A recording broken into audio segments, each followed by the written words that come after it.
जरूरी नहीं कि आपके पास धन हो तभी प्रभु प्रसन्न हो, या आप उत्तम जाति के हो तो प्रभु प्रसन्न हो, या आप धनवान, रूपवान, कुलवान, गुणवान, इनका कोई महत्व नहीं। प्रभु से प्यार हो, बस केवल अपनापन से प्रभु जी जीते हैं। एक बहुत महिमा में प्रसंग आता है, एक बंधु महंती नाम के भक्त हुए हैं, बहुत ही गरीब, ये भीख मांग करके अपने परिवार का गुजारा करते। ये उड़ीसा के याजपुर गांव के थे, इनको बंधु महंती कहते थे। प्रायः इनका उदर पोषण केवल भिक्षा से ही होता। 2-4 घरों में जाते, मांगते, जो कुछ मिलता उसी से परिवार चलता। पर जहां सत्संग होता है वहां जाया करते। सत्संग के प्रभाव से इनके मन में एक बात बैठ गई कि जीवन का उद्देश्य भगवत प्राप्ति करना। तो वैसे ही धन संपत्ति भोग सामग्री से रहित थे, तो कोई भोग वासना, कोई धन आदि का अभिमान, ये जो दोष बुद्धियां, ये तो इनके हृदय में स्वाभाविक नहीं थी, क्योंकि भिक्षा मांगते थे तो दैन्यता थी। और सत्संग से बात बैठ गई कि जीवन का परम लाभ है भगवत प्राप्ति करना, तो ये उतना ही मांगते थे जितना उदर पोषण के लिए, परिवार के लिए आवश्यक था। ऐसा नहीं कि भिक्षा मांग रहे तो बहुत सारा मांग लिया और खूब बेच करके उससे भोग सामग्रियां ला रहे, नहीं, जितने से उदर पोषण होता उन 4-6 घरों में मांग लिया, मिला तो मिला, नहीं तो उपवास कर लिए और एकांत में खूब नाम कीर्तन करते।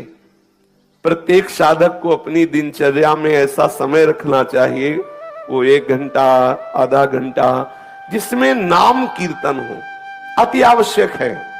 नाम कीर्तन 24 घंटे में अपनी उपासना पद्धति में, दिनचर्या में जरूर रखना चाहिए। अगर 2-4 उपासक साथ हो तो और अच्छा, नहीं है तो अपने को एकांत में बैठकर स्वयं नाम कीर्तन करना चाहिए। कोई संगीत आता है तो ठीक है, नहीं आता तो अपने पास संगीत है, तालियां बजा बजा करके नाम के, बहुत जल्दी प्रभु प्रसन्न होते हैं नाम कीर्तन से, तालियां बजा। ये बहुत सुंदर सिद्धांत है कीर्तन का। कीर्तन से भगवत कृपा बहुत जल्दी हृदय में स्फुरित होती है, जरूर करना चाहिए कीर्तन। वो अकिंचन बंधु महंती जी अगर भिक्षा में कुछ मिला तो भगवत अर्पित करके पा लिया, और एकांत, भिक्षावृत्ति से जीते, एकांत में बैठ करके नाम कीर्तन करते, नाम जप करते। अटल विश्वास होने लगा प्रभु में, नाम कीर्तन के प्रभाव से प्रगाढ़ हृदय में विश्वास प्रकट होने लगा।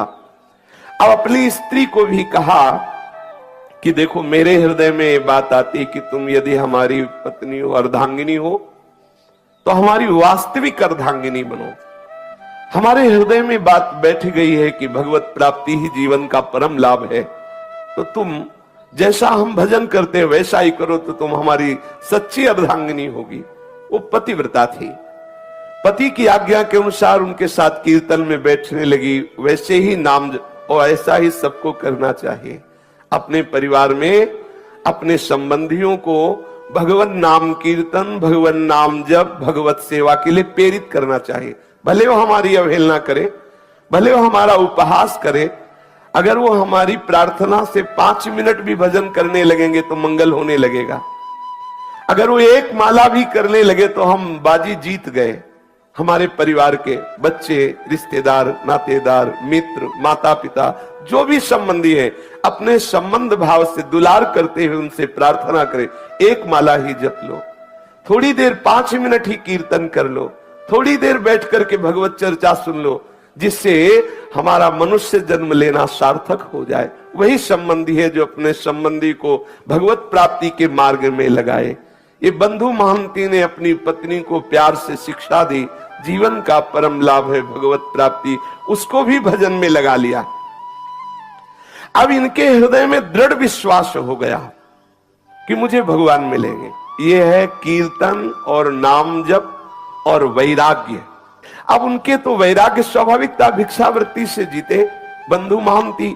अब पत्नी भी नाम कीर्तन और भजन, अब इनके हृदय में दृढ़ लालसा हो गई कि मुझे प्रभु मिलेंगे। ये बहुत बड़ी बात है, हृदय में दृढ़ता जाना, निश्चित अब मैं श्री जी के पास जाऊंगा। निश्चित मुझे श्री जी की सेवा मिले, ये निश्चित हो जाना हृदय में, बिल्कुल कोई संशय नहीं।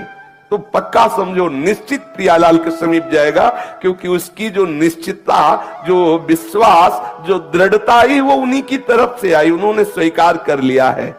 इनके हृदय में विकलता होने लगी, मुझे प्रभु मिलेंगे।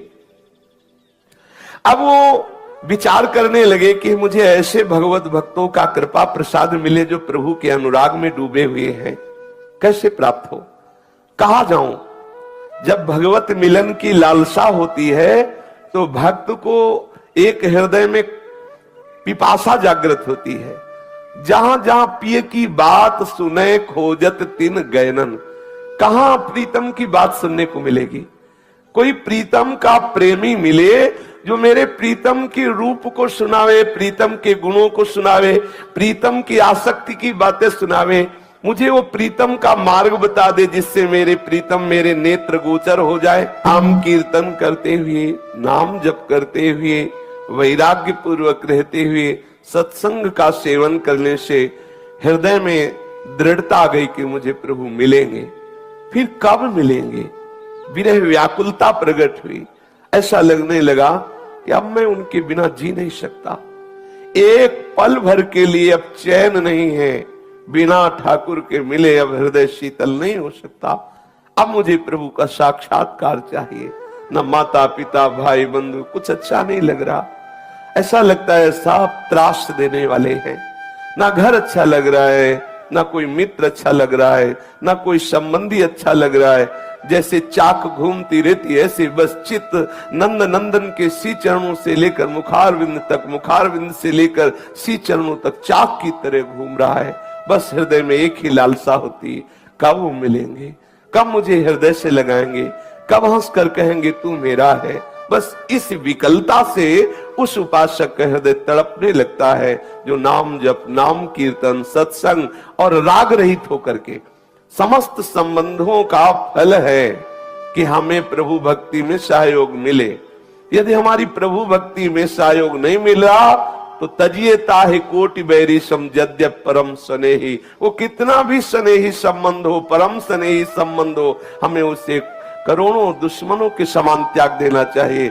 ये जीवन केवल केवल भगवत प्राप्ति के लिए है। लोग हंसते हैं, श्याम स्नेही आई, अर्थात ये भक्त, देखो ये भगत है, ये भगवान के लोग हंसी उड़ाते हैं, लोग त्रास देते हैं, मैं सब कुछ सहूंगी, लेकिन हे नंद नंदन, हे कृष्ण, हे करुणा सिंधु, आप हमारे सामने आ जाओ, आप मंद मंद मुस्कुराते हुए तू मेरी है ऐसा कहो, मुझे हृदय से लगा लो। ऐसी विकलता प्रकट होने लगती है। वो बंधु महंती के हृदय में ऐसी ही व्याकुलता प्रकट हो गई। अब उसके हृदय में ये दावानल चैन नहीं लेने दे रहा है। जैसे किसी कंगाल के हृदय में बहुत बड़ी संपत्ति की चाह हो जा, उपाय कोई दिखाई न दे, ऐसे ही इसके हृदय में भगवत प्राप्ति की चाह और कोई ऐसा उपाय नहीं मिल रहा कि जिससे मुझे प्रभु मिल जाए। व्याकुलता, कोई ऐसा प्रेमी भागवत मिल जाए, कोई ऐसा राह बता दे, कोई ऐसी बात बता दे जिससे मेरे प्रभु रीझ जाए और मेरे नेत्र गोचर हो जाए। जिसके श्याम धनी है उसके बराबर धनी कौन हो सकता है, क्योंकि प्रतिपल वो श्याम धन का चिंतन करता रहता है। हालत ये है कि शरीर में जो कपड़ा है सैकड़ों गांठ लगी हुई है, फटा हुआ कपड़ा जो गांठों से जुड़ा हुआ है और शरीर दिखाई दे रहा है।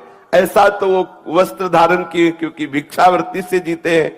घर में रज के पात्र है, एक टूटी सी झोपड़ी है और पत्नी, और कई कई दिन भिक्षा में अन्न भी नहीं मिलता, भूखे रहकर के समय व्यतीत करना होता है, पर ये बड़े आनंद पूर्वक है। जिससे श्री देवर्षि नारद जी ने कहा कि जरूरी नहीं कि आपके पास धन हो तभी आप दान पुण्य करके भगवत सेवा करके भगवत प्राप्ति कर सकते हैं। देखो हालत है, बिल्कुल धन नहीं है, खाने के लिए भी नहीं है। अब उनके हृदय में ये भी कोई बल नहीं कि कोई उनको सहयोग कर सकता है, कोई उन्हें कर्जा दे सकता है, क्योंकि पता है मूल में कुछ है नहीं। तो जिसको पता होता है कि वो वापस नहीं कर सकता, वो कर्जा भी नहीं देता। उन्होंने अपनी पत्नी से कहा कि भाई मेरा जगत में कोई आत्मीय नहीं है, कोई स्वजन नहीं कि सहयोग करे, कई दिनों से भोजन भी नहीं मिला, पर एक मेरे मित्र है जो बहुत धनी है, अगर तुम साथ दो और अपने मित्र के यहां हम तुम्हें ले चले तो वहां भूखे नहीं रहना पड़ेगा।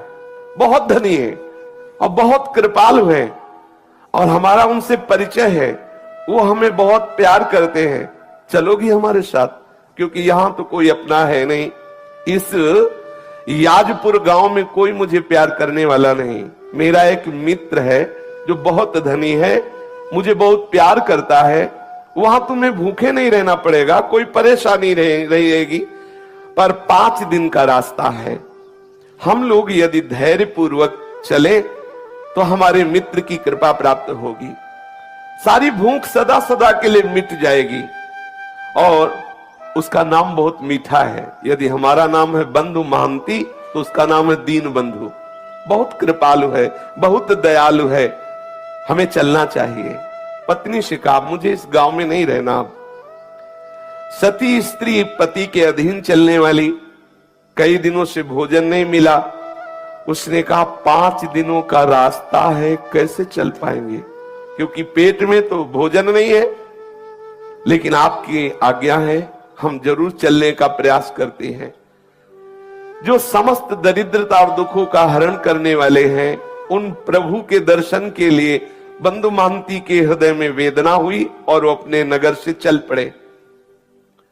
एक छोटी लड़की भी थी, एक बच्चा, दोनों को कांधे पे बैठाला, पत्नी को साथ लिया और जब बहुत विकलता होती क्षुधा की तो पानी पिला देते या कोमल कोमल पत्ते लाते, अपने बच्चों को पत्नी को देते, इनको खा लो, भगवान कृपा करेंगे, हमारे भी दिन बदलेंगे, धैर्य पूर्वक हमारे मित्र के पास चलो।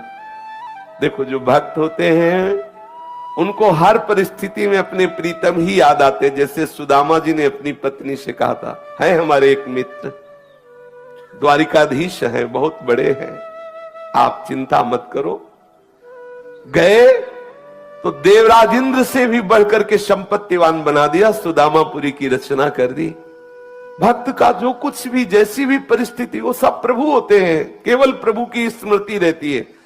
आप देखो कई दिनों से भोजन नहीं मिला, 5 दिन की यात्रा है, पत्नी और बच्चे भूख के कारण चल नहीं पा रहे हैं, तो कोमल कोमल पत्ते लाते वृक्षों के और कहते खा लो, पानी देते, इसी से काम चला लो। चलते हैं, हमारे मित्र बहुत हमें प्यार करते हैं, वो दुलार करेंगे।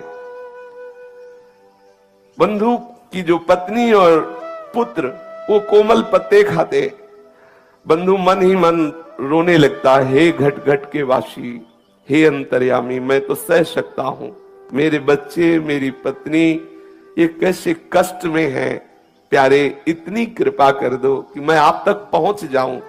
ऐसा ना हो कि मैं यात्रा ही ना पूरी कर पाऊं, अंदर से वो विकल हो जाता है, बस मुझे प्राण निकल जाए, बस आपके दर्शन करते ही तो कोई परवाह नहीं, लेकिन आप तक पहुंच जाऊं, इतनी सामर्थ्य देना बच्चों में और पत्नी में और मेरे में भी। दर्शन करने की एक लालसा मुझे जीवित रख रही है। मैं मृत्यु के भय से भयभीत नहीं हूं, लेकिन तुम्हें बिना देखे मृत्यु आ जाए तो मुझे अच्छा नहीं लगेगा। एक बार तुम्हें देख लूं, फिर भूख से भी प्राण निकल जाए तो कोई बात नहीं है। अन्न न मिलने के कारण मैं नहीं रो रहा हूं, मैं इसलिए रो रहा हूं कि मैं आप तक पहुंच जाऊं। हे विश्वंभर, जल थल स्थल कोई ऐसा नहीं जहां तुम ना हो, मेरे को सामर्थ्य देना। बिल्कुल धन नहीं, देखो खाने को भी नहीं है, लेकिन हृदय में प्रभु के ही मिलन की चाह है। विश्वंभर, तुम्हें पाकर के ही हम धनवान हैं, तुम्हें अपना मान करके ही हम आनंदित हैं। भले हमारे प्राण भूख से विकल होकर निकल जाएं, मुझे इसकी परवाह नहीं, एक बार मुझे मिल जाओ, इतनी सामर्थ्य दे दो कि मैं एक बार तुम्हारे दरबार तक पहुंच जाऊं। ये वो यद्यपि मैं कहने का अधिकारी नहीं हूं, क्योंकि भांति भांति के जन्म जन्मांतरों में पाप किए हो, पर स्वामी तुम मेरे हो ना, तुम मेरी त्रुटियों को क्षमा करके, मेरे अपराधों को क्षमा करके, हे विश्वंभर मुझ में इतनी सामर्थ्य दो, मैं आप तक पहुंच जाऊं। मेरे नाथ, आज मनमोहिनी छवि देखने के लिए मेरा मन व्याकुल हो रहा है। मैं कैसे शीघ्र से शीघ्र तुम्हारे श्री चरण कमलों का दर्शन पाऊं। मैं समझूंगा कि ये जो मुझे परिस्थिति आई है, इस परिस्थिति की कृपा से मिलन की चाह हुई है। मैं इसे ऐसा नहीं मानूंगा कि आपका हो करके ऐसी दशा को प्राप्त हो। मैं समझ रहा हूं ऐसी दशा को प्राप्त हो तभी मैं आपका हुआ हूं, इसलिए ये भी मैं कृपा मानूंगा। हे सुर मुनि वंदित चरणारविंद वाले प्रभु, मुझे एक बार ऐसी सामर्थ्य दो कि मैं आप तक पहुंच जाऊं। वो स्त्री बच्चों को साथ लेकर के, फटे पुराने कपड़े हैं और मिट्टी का पात्र हाथ में है, बच्चों को लिए हुए आगे बढ़ रहा है। परिवार सहित लड़खड़ाते हुए 5 दिनों की यात्रा करके श्री पुरुषोत्तम क्षेत्र भगवान जगन्नाथ जी के धाम में पहुंचा और श्री मंदिर के दूर से दर्शन करके ही भूमि पर गिर पड़ा। मेरे मित्र आ गए, मेरे प्रभु आ गए। और प्रभु का स्वभाव जो जैसे प्यार करता है उसको वैसा ही अनुभव कराते। दूर से ही जगन्नाथ जी के दर्शन करके साष्टांग लेट गया, वहां भूमि में लौट रहा। ओ कृपालु प्रभु के दर्शन हो गए। अपनी पत्नी से कहा, देखो देखो ये मेरे यार हैं, जिनके लिए मैं कह रहा था ना कि मेरे मित्र, ये हमारे मित्र हैं, ये हमारे प्रीतम हैं, ये हमारे दीन बंधु स्वामी हैं। अब पत्नी के हृदय में उतना अनुराग तो नहीं है, पर इस बात से सुख मिला कि अब यहां भरपेट भोजन भी मिलेगा, भक्तों का संग भी मिले, और इसको कि मेरे प्रभु ने कृपा की, मुझे सामर्थ्य दी कि यहां तक आ गया। अब मैं अपने यहां प्राण छोड़ूंगा, अब मुझे यहां आनंद मिलेगा, क्योंकि प्रभु के चरणों में प्राण छूटे इससे बढ़कर क्या लाभ। प्रभु का धाम है, सामने प्रभु है, फिर तो प्राण भी छूट जाए कोई परवाह नहीं। अब वो देखते देखते ही थोड़ी देर दर्शन हुए, सिंह द्वार के सामने आकर आनंद आवेश में मगन है। कौन पूछता है उसको? पत्नी पुत्र फटे पुराने कपड़े एक कोने में खड़े ठाकुर जी को देख रहा है। सिंह द्वार पर बड़ी भीड़ है, बच्चे भूख से व्याकुल है, पत्नी भूख से व्याकुल है। वो भगवान के दर्शन करके खड़ा है। थोड़ी देर में देखा पट बंद हो गए, कोई पूछ ही लेगा, कौन पूछे। उसने अपनी पत्नी से कहा, धैर्य रखना, मेरे मित्र बहुत लोग आए हुए हैं ना, उनसे मिल रहे हैं। पत्नी से कहा, आओ पीछे चलते हैं। मंदिर के दक्षिण की ओर जहां से जगन्नाथ जी के प्रसादी का धोवन, जिसे पात्र आदि धोए गए, तो वो फेन आदि निकलता है पीछे से, उस नाले के पास गए, उसे पेज नाला कहते हैं। वहां जाके बैठे और कहा कि देखो चिंता मत करो, स्वामी के घर आ गए हो ना, अब चिंता की बात नहीं है, और बहुत करुणामय है।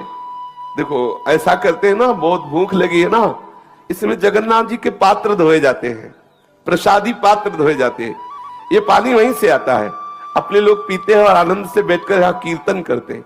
कितना धैर्यवान भक्त है।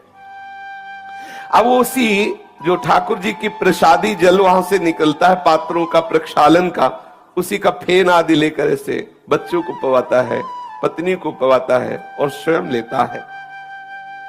बोला देखो कल सुबह जब मंदिर खुलेगा ना, तब प्रभु के दर्शन होंगे, कुछ ना कुछ प्रसाद मिलेगा, धैर्य पूर्वक। और वो प्रसादी जल पीता है। देखो हम लोग कितने भाग्यशाली हैं कि प्रभु का प्रसादी जल पीने को मिल रहा है। धैर्य बनाता है और आनंद मगन हो जाता है, पेट भर करके वही जल पीता है। अब कौन उसे देखे, वो पीछे एकदम एकांत नाले के पास बैठा, वो आनंद मगन होकर के प्रभु का चिंतन कर रहा है। पतिव्रता के मन में बात आ रही है कि ठीक है, इनके मित्र कैसे हैं वो तो मुझे पूरा परिचय नहीं, लेकिन मुझे मित्र कैसा मिला ये मुझे परिचय है। मुझे कैसा पति मिला, कैसा अनुरागी पति मिला, कैसा धैर्यवान मिला। देखो ये है प्रीता। और उन्होंने कहा कि आप बिल्कुल धैर्य पूर्वक रहिए, मुझे बिल्कुल कोई कष्ट नहीं है, आप जिसमें राजी है मैं उसी में राजी हूं। वो हड़िया से भर भर कर वही जल निकालता है, बच्चों को पिलाया, अपना पिया खूब पेट भर करके, और कहा तुम सो जाओ, यहीं सो जाओ, सुबह जब पट खुलेंगे ना तब दर्शन करेंगे और तब कुछ न कुछ प्रसाद मिलेगा ही। अब इतना भाव ठाकुर जी देख रहे हैं, एक एक क्षण की बात। गुरुदेव भगवान कहते तुम चिंता मत करो, तुम्हारे एक एक सेकंड की बात ठाकुर देख रहे हैं, एक एक सेकंड का हिसाब अनंत गुना बढ़ा कर देंगे। तुम धैर्य पूर्वक रहो। ऐसा मत समझो कि तुम विषयों की जलन को सहकर भजन कर रहे हो, तुम ठंडी गर्मी अपमान सब सहकर भजन कर रहे हो, कोई तुम्हें देख नहीं रहा। नहीं, ठाकुर देख रहा है। एक एक सेकंड का हिसाब अनंत गुना बढ़ के देगा। खुद तुम कहोगे निहाल हो गए। देखना, थोड़ा धैर्यवान रहिए।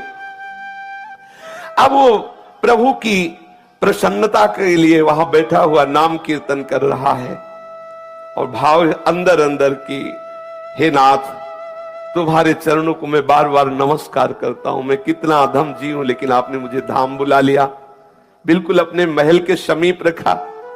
तुम चराचर में व्याप्त हो, समस्त जीवों के मनोरथ पूर्ण करने वाले हो। मुझे पता है कि तुम्हारे सिवा कोई करता नहीं है।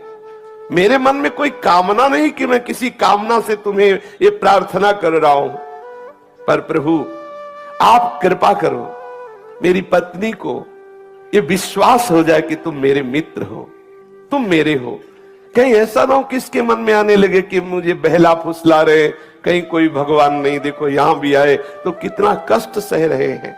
नाथ, मुझे जितना चाहो कष्ट दे दो, लेकिन इसको विश्वास दिला दो कि आप हो।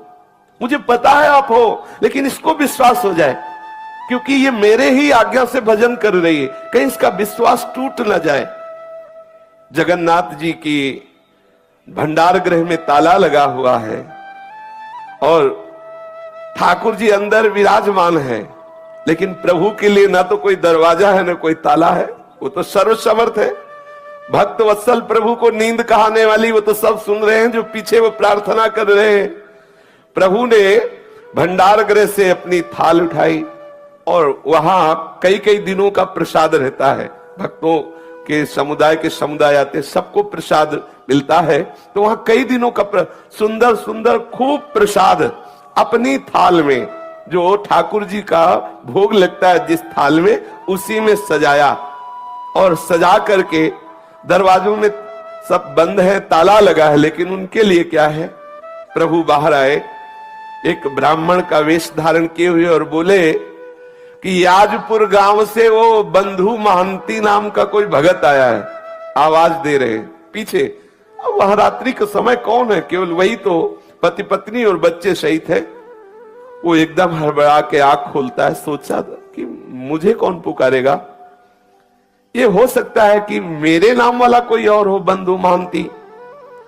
परंतु फिर पुकारा, बंधु महंती, देखो प्रभु ने तुम्हारे लिए और साक्षात जगन्नाथ प्रभु है, प्रभु ने तुम्हारे लिए प्रसाद भेजा है।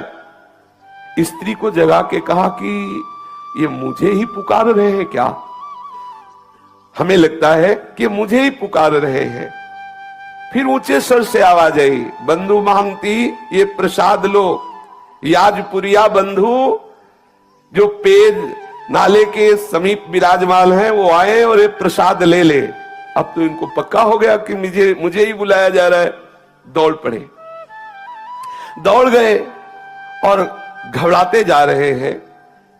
जब देखा कि उस ब्राह्मण के हाथ में एक रत्नों से जटित थाल है और विविध प्रकार की ठाकुर जी की सुंदर सुंदर भोग प्रसादी है, और ब्राह्मण ने मुस्कुराते हुए कहा कि प्रभु ने अंदर से भोग की थाल तुम्हें भेजी है, ले लो।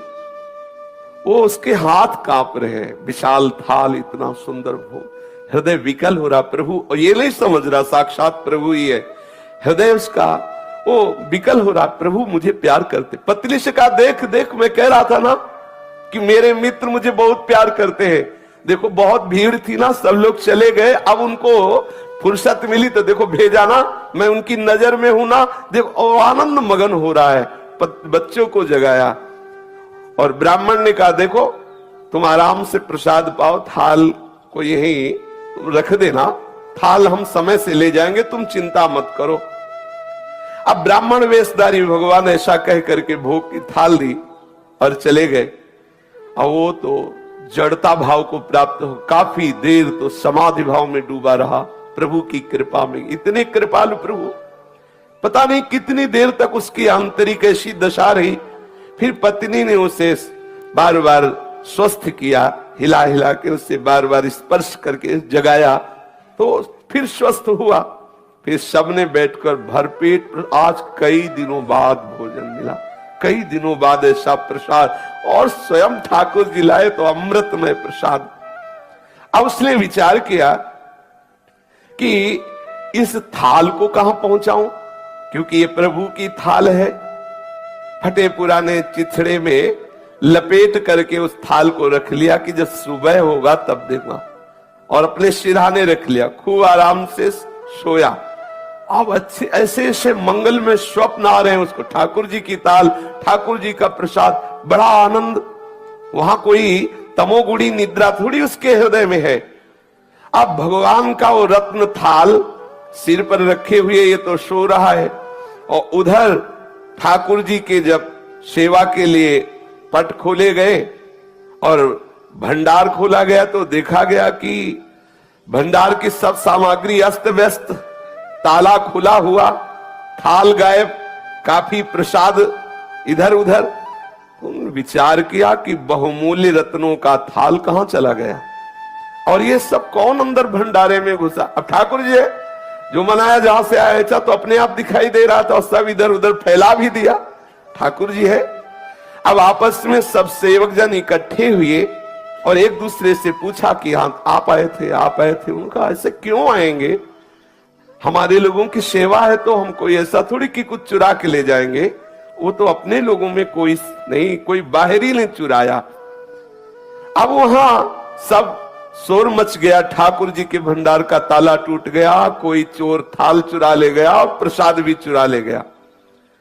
अब कुछ लोग ढूंढने के लिए निकले तो पेज नाले के समीप देखा तो थाल को कपड़े से, ऐसे फटा कपड़ा था तो दूर से चमक रही थी थाल।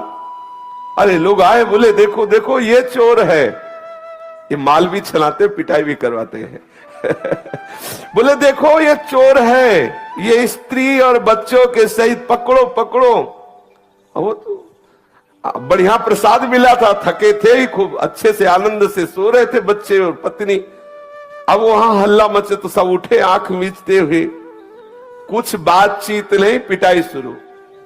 कोई थप्पड़ मार रहा है, कोई ऐसे लीला करते हैं, ये गाली दे रहा है, कोई थप्पड़ दे रहा है। अरे चोर कहीं का, जगन्नाथ धाम में आकर के भी तू चोरी करता है, तुझे शर्म नहीं आई। और ऐसे ऐसे स्त्री रोने लगी कि अच्छे तुम्हारे मित्र हैं, हाँ कह रहे थे बड़े कृपालु है, बड़े रात्रि में तो माल चलाते हो, सुबह पिटाई करवाते हैं, कैसे तुम्हारे मित्र हैं।